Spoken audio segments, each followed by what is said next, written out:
Good morning, everybody. Well, today's Thursday. It was raining this morning. I thought it was going to be storming, but now it's nice and sunny here in Fremont. I hope to see you guys more often live, but I understand, people live far away, so Zoom World is a great thing. So as you go on through your day, just remember, look at your schedule, right? We've been talking about that before. You got to have a schedule. You got to have your goals, right? So today we're going to talk about open houses. If you do a good open house at least 4 to 5 times a month, you should do at least a deal, right? A month. Okay. Now the question is, what is a good open house? Okay. So for me, my idea, the open house is yes, we want to sell that property. But for me, just like 90% of the people we talk to are not thinking of buying or selling, there's less than 10% of chance that you're going to sell that actual house. So what you want to do is multiply your activities. Okay. Our goal is always to sell the house. Okay, let's be clear about that. But understanding that it probably won't happen or the chance is less, we're not going to lessen our activities to sell that property. Okay, so how do we get more activities out of that property? The preparation. To me, a 1 week preparation for that open house should be necessary, like a Monday through Friday preparation for that Saturday, Sunday open house. Now, understand this: open house is not just Saturday, Sunday, 1 to 4 p.m. It could be any day, anytime, okay, with the client's permission, and as long as your schedule allows it. Okay, so I've done open houses different times. Okay, but usually it's before 8 p.m. Okay, after 10 a.m. or 9 a.m. Okay, so don't be doing it like in the middle of the night. Okay, all right. So open houses, what do you do? Right. So I take a listing, let's say today, Thursday, right? So I want to do an open house, well, hopefully next weekend, but if it's this weekend, then I need to speed things up, right? So typically what you want to do is get your flyers done, right? You order the signs, you put it on the MLS, all the basic stuff, right? But from a prospecting perspective, what you want to do is door knock the neighborhood, at least do a door drop of a coming soon, right? If it's next weekend, I'm doing a coming soon this week, right? Just to let them know. My sign is up there. Um, it's up to you if you want to do those brochure holders on the for sale signs. I don't typically do that because I want them to call me, right? Or at least go to the website, get that information. It's up to you if you want to do that. Now, if my sellers expect it, I'll install one. You pay for it. It's about $15. You have the sign company post that. That's fine. It's up to you also. If you want to have your own for sale sign, all of us have our own, typically our own for sale sign with our own phone number. So that way we get those calls. But if you're doing an open house for somebody else, that's totally okay, right? Now, the sign writers for me is important because that tells them, if it has an ADU, I would have an ADU writer on it, right? We all know about the sale pending, coming soon, sold, things like that, right? Open Saturday writers, right? So that's pretty clear. So what are we doing? We're doing for every listing, there's five main times you should be doing some sort of marketing. Coming soon, just listed, your open house, sale pending, just sold. And if you really have the time, Deborah, after you sold it, we need more listings. So 6 times minimum, at least 5, 6 times, you're gonna be able to do some sort of marketing for that area or use that listing for something else, right? Can you repeat that? Okay, so let's repeat. There's number one is the coming soon, right? So if you have the time, right? Like if this is not gonna hit the MLS till Monday, I want to do a coming soon for the neighbors, right? Because my sign will be out there. Don't do a coming soon flyer without your for sale sign. Okay. Number two, just listed. Your first open house or second open house, right? Of course, the sale pending, and then of course, or what we call in contract, and then just sold, right? Once the contingencies have been removed, and you know it is going to close, right? And then, if you really want to, is we need more listings in the area, right? Now, if you do all those things, eventually you're going to be too busy to do all 6 things for every listing that you have, right? Because there are other things that you can do if you have a buyer, right? If there's no listings, you're looking for a house for buyers. In this case, we're talking about listings specifically, right? So those are things if you have a listing. Now, if you don't have a listing, right, and you're just going to do an open house, so what do?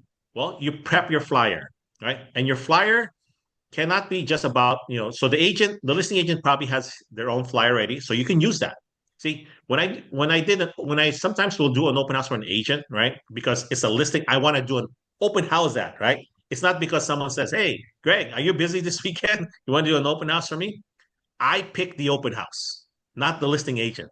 Got it? So if I do an open house for somebody, it's because I don't have anything better to do. Number two, I want to generate more business. Number three, it's an area that I want to get more business in, right? For whatever reasons. And that could mean because I have clients in the area, it's an area I specialize in, things like that, right? Um, like I would not do an open house for somebody on a three-story condo building. Okay, because the likelihood of people coming there, unless I want to target that condo building, right? Or I have nothing better to do, so I market the heck out of that in that building, right? I'm not door knocking in Half Moon Bay for that building. I'm door knocking, that whole floor. Okay, and then I have to think about what flyer can I create. So as far as your flyer, you have to be creative, right? Because you already have for the property. I don't mind using the listing agent's flyer. I don't care, right? Because I'm trying to make connections during the open house. So I'll have a flyer about maybe Regency. You know, we all know about this weekend. We're spring forward for 1 hour for our clocks, right? The MITs have a flyer that they can create. They also have some for social media, right? Most of the stuff that we're doing is primarily for social media, so you can easily post it, you can easily email it. But the girls can easily make that into a flyer, or at least half of your flyer, so you can do other things on the other half of the flyer. I shared with you guys some ideas already. So this is one of the reasons why you guys want to come to the live classes, because I have some show and tell stuff. Okay, I got some samples, right? That sometimes I can't really show on Zoom because the camera, right? But I'll try. So again, different things. Remember, every flyer you have should be double-sided, and there should be 3 to 5 things or more. No more than 6 or 7, but at least 3 to 5 things of offers of service, right? Remember, ask me about dot dot dot or thinking about dot dot dot, right? That's the theme. When I make a flyer, I think about those. Hey, thinking about doing a remodeling. Ask me about how to lower your taxes, right? And remember, headline, a couple of bullet points, and a call to action. Call me for further details. Call me for a private appointment. Call me for a consultation. Call me to receive it. Call me to so I can email to you. Something of call to action. So those are 3 main things in any flyer. Okay. All right. So as far as preparing for the open house, remember, get your stuff ready. To me, you got to be ready, but don't. It doesn't have to be perfect. Okay. It just has to be ready. If you don't have a photo yet, that's okay. It's not needed. So long as your name and phone number is there and the information is relevant, you can go. Okay. Now, um, what if I don't have time to make my flyers for the open house? That's okay. We all know about Spacio, right? You got to know how to use Spacio, right? That's a way to get people's information using a QR code, right? Spacio. If you don't know what that is yet, please talk to your MIT or call me later. Okay. But you got to use Spacio. I don't typically use it all the time. Right. What I use is my phone. Right. When we're doing open houses, right, or when you meet someone, I just hand them my phone if I make that connection. If I meet someone at the store at Costco, it's like, hey, yeah, I'd love to keep in touch. Or hey, why don't you could you text me your recipe, right? I do that a lot for barbecues. I say, hey, do me a favor, can you put in your contact info, right? And most of them will do it. Some of them, hey, what's your number, right? And they'll text me, okay? But most of the time, the moment I hand them my phone, they'll start typing. You guys know how to add a contact on the phone, right? Hit the plus button, give them the phone. They'll put in their name, and if there's information I need, by the way, you know, what's your address? I've done that before. I ask people for addresses, and again, you have to be prepared to ask for it, right? You can't be. There's no. Remember, we're making connections. We're looking for engagement. So if they're engaging me, it's easy. Okay. Like I said, for me as a guy, if I ask, Deborah for her address, she may not want to give it to me, right? So, but if you're a lady and you ask a guy for his address, again, we got to know the context, guys. Okay. I'm making a joke here, but that's what it is, right? We got to know the context, but understand, please, you can ask for it. And if they don't give it, that's okay. You have the same thing that you had if you did ask, right? Which is nothing. That's totally fine. So just remember, our job is to make contacts to create contracts, right? If we don't talk to people, we don't ask for information. Remember, we're asking for their information to see how we can help them, right? So just remember that. So in open houses, right? if you're not able, if you know that 90% of the time you're not going to sell that house, or 90% of the people are not interested, right? Because one of the questions I ask in an open house is, hey, how'd you guys happen to find the open house today? Because I need to know, was it the signs, advertising, the other agent? I always ask that question. So how'd you find the open house today? Oh, what brings you to the open house today? Hey, it looks like you guys are going to be the next owner of this home, right? I make jokes like that when they come in, right? And see where it goes. See if there's engagement. Because some people, they come in and come out, right? Okay. Again, if you guys ever see how a shark, you know, catches their bait, other than sneak attack, right? But if there's a school of fish, right? If there's like three or groups of people come in, right? How do you know who to help, right? So you got to be you're only trying to get one or two deals for that day, and that's why I said if you do a good open house 4 or 5 times a month, you should be able to do at least one deal a month from that activity, okay? And then from there it multiplies, right? And of course, your skill level has to be important, right? You can't just do an open house and watch the basketball game every Saturday and Sunday while people are coming to the open house.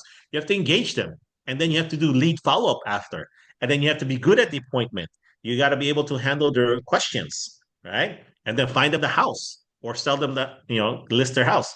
So again, there's different levels to this. It's not just, hey, do an open house 5 days, 5 days a month or 5 days a week, and I'm good. No, there's other things. There's the income chain. You have to move them along, right?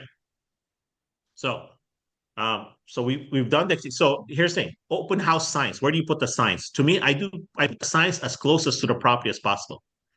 Meaning, I'm not trying to catch somebody who's a mile away. Some agents they'll put signs all over the place. To me, that is a waste of time. I like to get more listings in the area, so I put signs in the neighborhood. Okay, because who's gonna see the signs? I want the neighbors to see my signs, right? So have at least 8 to 12 signs is my suggestion. Follow the city rules because there are some cities that are more strict than signs because there are some cities where they don't allow any signage. You can only put one in front of the house. Okay. So most people will see it on the internet, right? Over 90% of the people see the property on the internet. Very few actually just happen to be driving by. Okay. Most of them, they have alerts either with you, Real Scout, the MLS, Redfin, Zillow, their agents, something, right? Because remember, we're not trying to get all the buyers. We're trying to see who we can help. And there's always new potential buyers coming in the market every single day, right? And there are some that's been looking for years, right? And you'll see that if you capture people's phone number and then you say, hey, put your phone number, and once they're putting it, it's like they show up right on your phone. It's like, hey, I met you, because that's why I put met at Open House 376 James Street, June 1st, 2024, right? And then I write the notes there, and then it goes to my CRM after that. All right. So what else are you doing? Door knocking. You got to door knock at least that street where that house is on both sides of the street. So door knock as many homes as you can around the area. To me, 100 to 250 it should be easy, right? Remember, there are 6 times, at least five times that you have an opportunity to door knock or at least door drop. And if the budget, sometimes I'll just mail because I don't have time to door drop. I don't have to door knock. I just do my coming soon by mail. And again, it doesn't cost that much, right? How much is a stamp? We talked about it, 63 cents, right? You don't do 500 of those at 63 cents a piece. That's a waste of money. I would do probably 25 to 50 of the neighbors, like on that street, coming soon. Okay. Don't do like 500 to 1,000. I may do 250 door drops, right? Because remember, I'm going to try to find other ways to meet the neighbors. Okay. Like I said, on open houses, it can be anytime. You can do private events, right? I know agents who've done taco trucks during their open house, right? I don't do that. I'd rather put my budget somewhere else. Sometimes I'll have water in the fridge, right? Cold water, right? And I tell me, when you guys are done, grab one of the waters, right? Something like that. And then, but there's some people they just grab it anyways, without even asking me.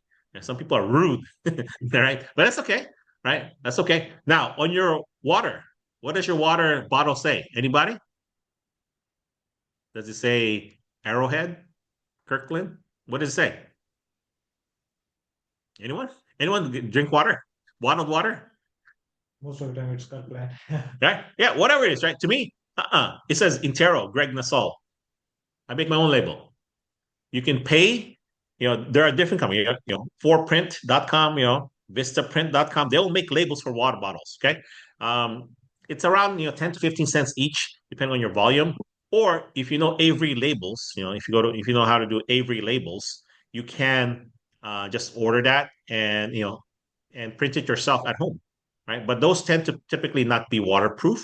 So I would suggest if you have the budget, check it out. Go to Vistaprint or number four, and then imprint.com. Those are the two companies I've used. Um, and they can do it for you. And again, all I want to say is interior real estate, your name, your DRE number, and your phone number, right? Call me for all your real estate needs, something like that. Okay. So again, use your marketing, right? You want them something to take something home that has your name and information in. And again, the flyers is the key. So have other flyers in the open house, not just the property flyer, how to hold title, the one that we get from the title company.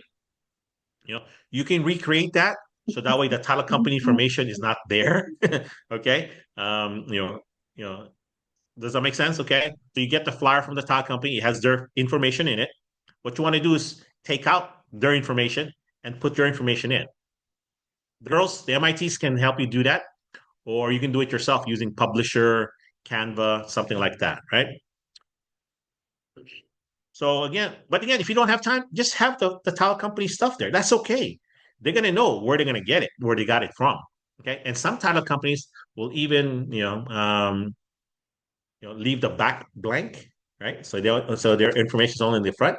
So what you do is you have the girls, I said girls, our MITs. I think all our MITs are ladies, right? So so I don't want to be sound sexist here, okay?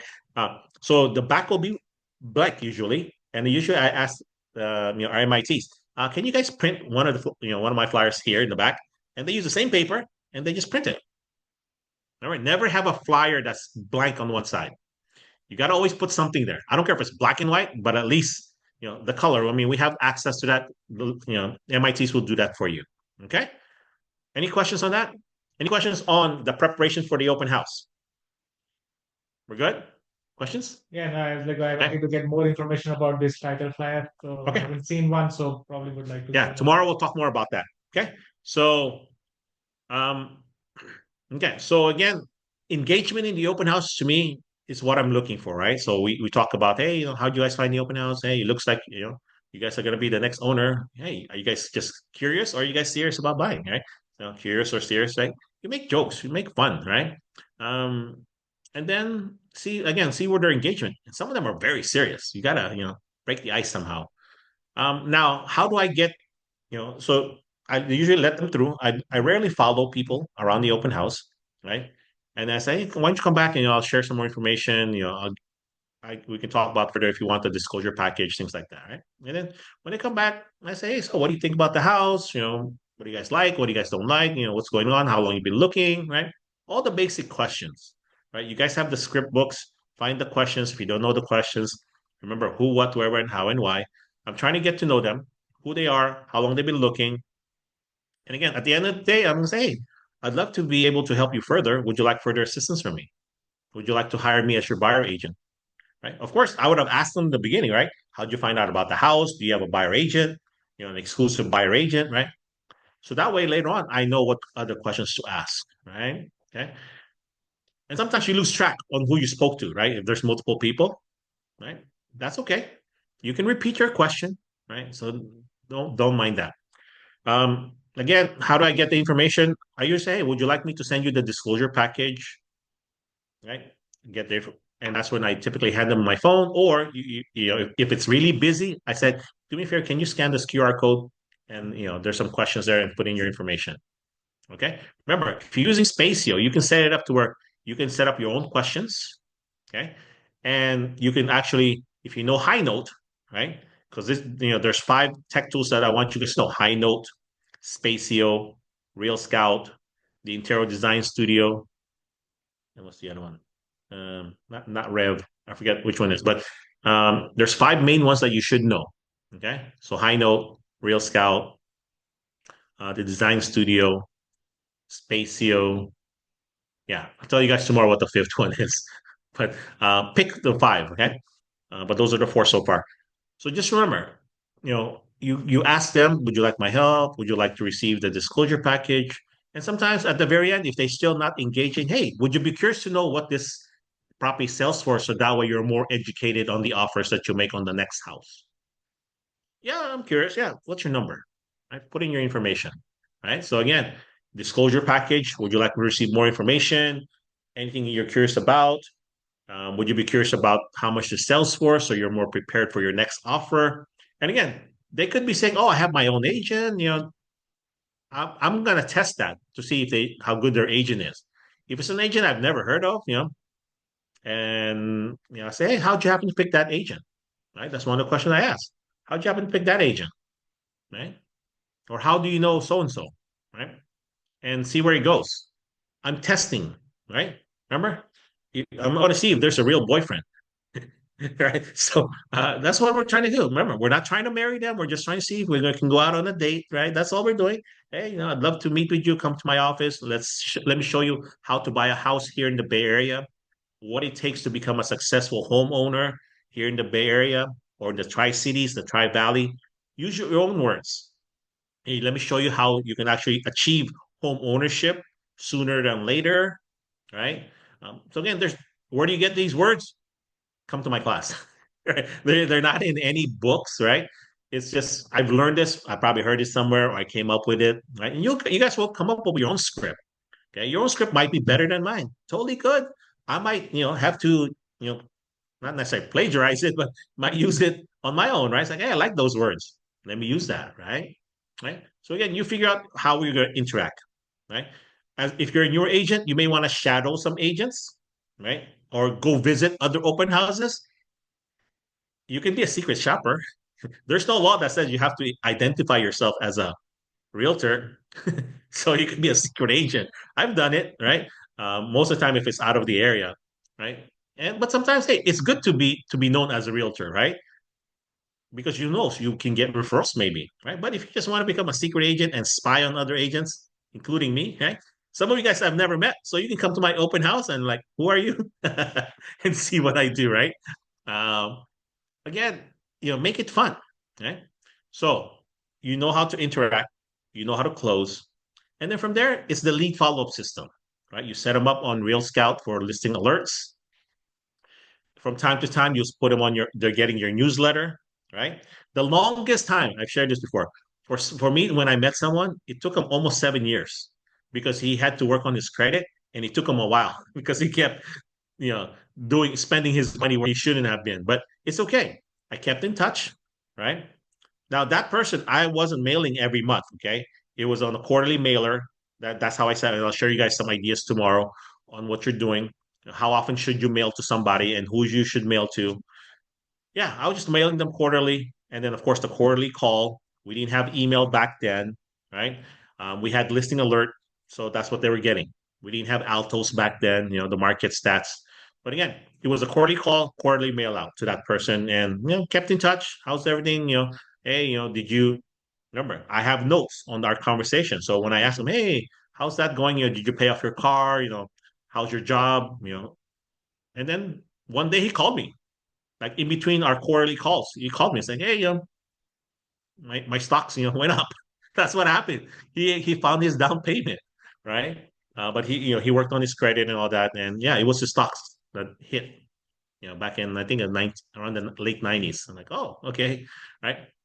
Um, so again, just remember, keep in touch with people and see. And again, I wasn't banking on him, right? You have other people in your pipeline that you're working on now. I need to do lead follow up with him, so something happens. And again, half the time it will go nowhere. The other half, something will happen, right?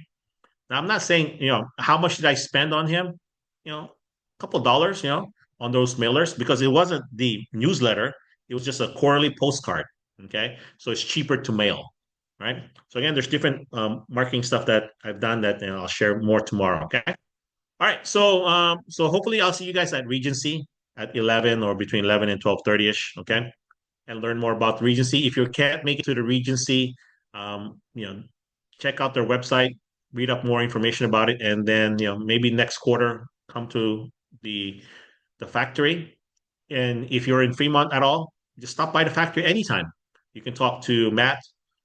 He's our contact there. and or just talk to your manager or myself, and we can arrange it for you to go a personal tour. Okay, but they try to do like a quarterly thing for the different, for us because they're here locally here. Okay, and if you're in Tracy, it's not local, but I think they're setting up something in the valley because the land is cheaper there. Okay, so as far as open houses, okay, let's talk about it again. You got to prospect around it, right? Spend your time, with the neighbors, because to me, that's what I'm looking for is future listings. I don't want more buyers. I want more listings, right?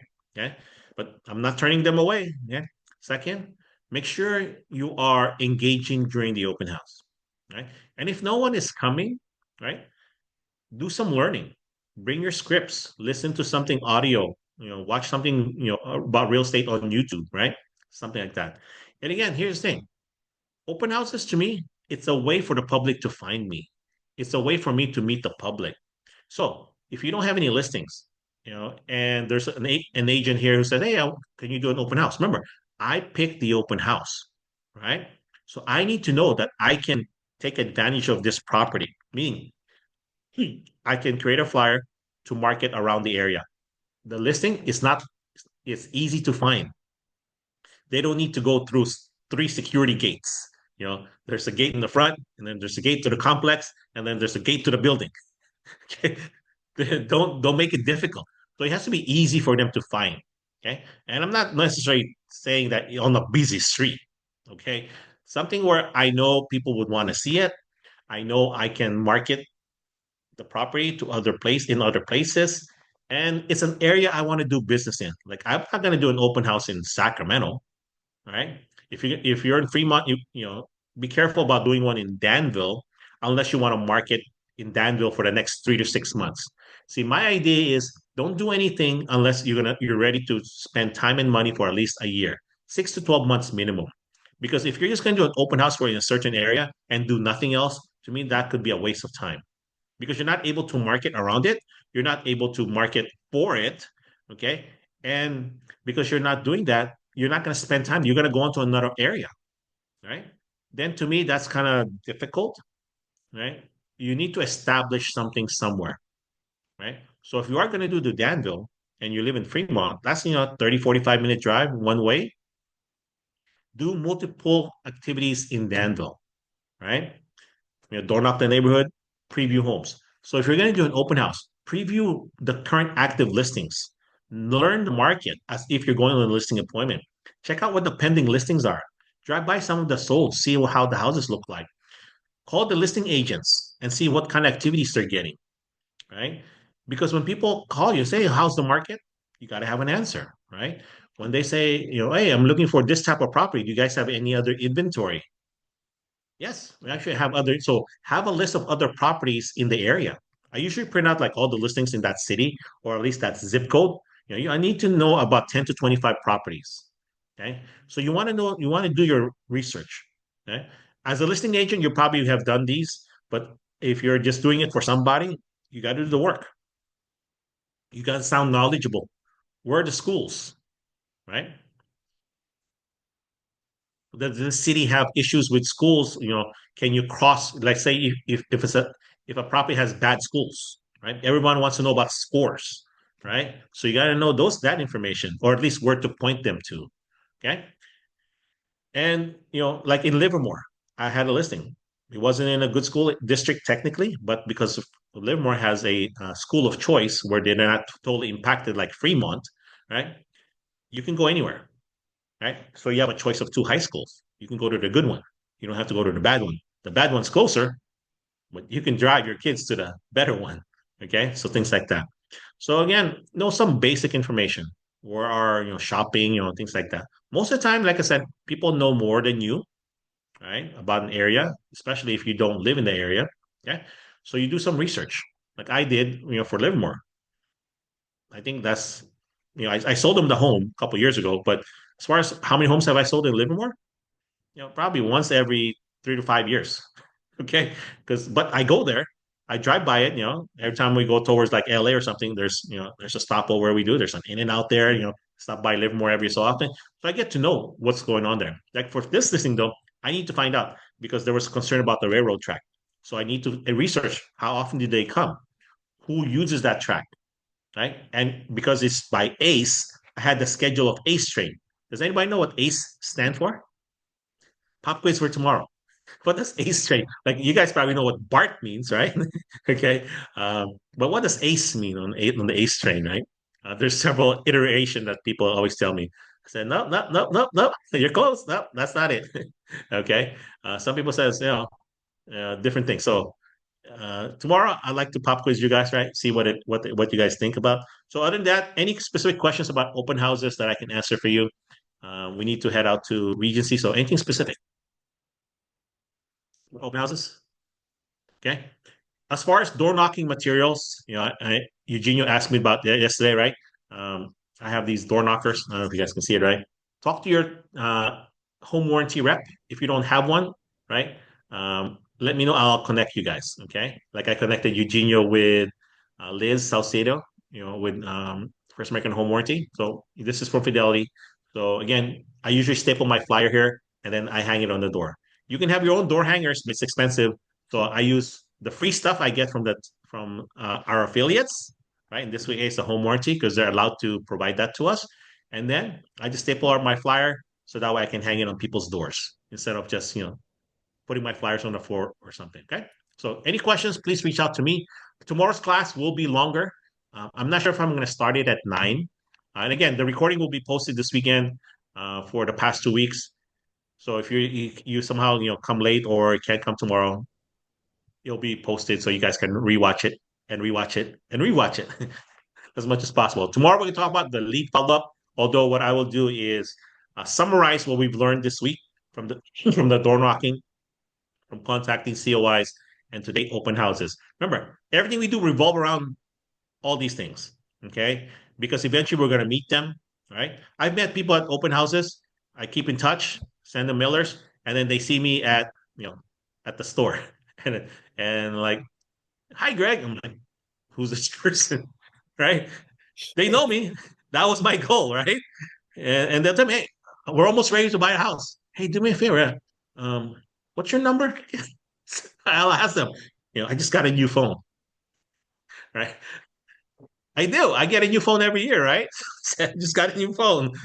And then, oh, okay. Oh, okay. The name pops up. And I said, oh, hey, how are you? Right? That's what you want, right? So again, everyone I ever have had a phone number for, it's there. Right? I've had phone numbers where it changed owners. Okay. So be careful to say, so and so, right? But most of the time nowadays, right? Because our phone numbers, we can travel anywhere with it now, right? People have crazy area codes. No one really changes their numbers anymore. So yeah, people will keep their phone numbers because it's something. It's like a social security number nowadays, right? So other than that, anybody, Sonia, Kristen, Varsha, Teresa, Vikas, Eugenio, anything else that you guys yeah want to talk about? We're good. All right. See you guys at Regency. Let's see. Let me look at the chat. No, no questions. Okay. All right. Tomorrow I'll give you guys a joke. I have a joke for you. All right. All right, everybody. See. Thank All you. right. I'll let you guys know when my next open house is. Okay. All right, everybody. I won't be able to go to that. Okay. Well, To come the next place. time, but make sure you use it. Okay. Yeah. All right, everybody. See ya. Okay, talk to you later. Enjoy the beach, Eugenio.